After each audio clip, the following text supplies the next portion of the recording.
few weeks back, a coalition of 29 states and cities recently sued to block the Trump administration from easing restrictions on coal-burning power plants through its repeal of the Clean Power Plan and its replacement with the Affordable Clean Energy Rule. Now, just some brief background. The Clean Air Act directs the EPA to implement the, quote, best system of emissions reduction, unquote, for pollutants. And the agency has traditionally applied this to individual power plants. So, hey, Mr. Power Plant, are you using the best system to reduce emissions here? But the Obama EPA went further, and it required states to completely change their electric grids by replacing all coal and eventually natural gas with wind and solar. And the Supreme Court in 2016 basically stopped it as it was being implemented because it was saying that the EPA did not have that authority.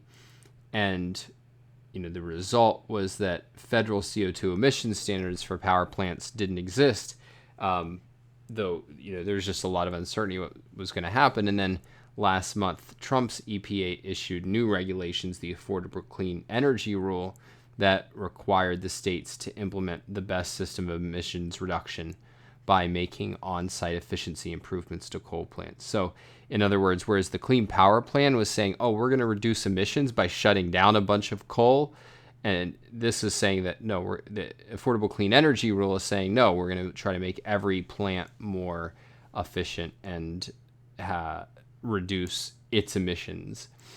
And this court challenge, led by New York's Attorney General, argued that the Trump administration's EPA had no basis for weakening the Obama-era regulation. And so getting rid of the Trump rule, however, wouldn't reinstate the Clean Power Plan. It would basically just go back to having this regulatory vacuum. And this has led some people, even in the left, to warn that suing the Trump administration could lead to court cases that go in a not particularly helpful direction from them.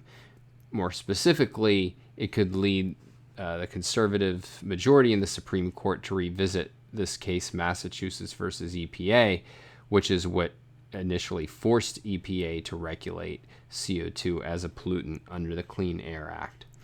And so I think actually these lawsuits are positive. Worst case, they overturn the Affordable Clean Energy Rule, which was a marginal improvement of the Clean Power Plan, but it was not a game changer in terms of rolling back regulations.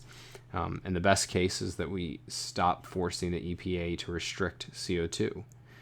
Steffen, any thoughts? Yeah, I'm just scared that we need to resort to actual court cases when this regulatory thing is going on. You don't really know what will happen in court, what will be ordered and what will be regulated and how it will be interpreted. But it's just these regulations are often so open-ended and can be interpreted to mean a lot of different things. We have seen this with the Endangered Species Act and with this Clean Power Plan as well. So what's the best available technology, right? So the EPA will make up some discretionary rules, and so it just seems that we are so far away from a real rule of law where you know how you're regulated, what you have to comply with. So I think there was one manual.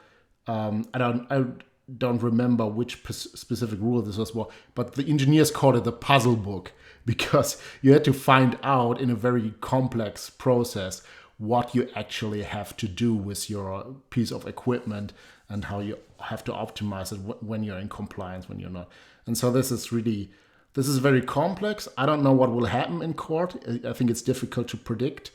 And hopefully it's a case that these lawsuits will overturn it. But it's very scary that you're in this kind of uncertainty limbo in the courts. I don't trust that very much.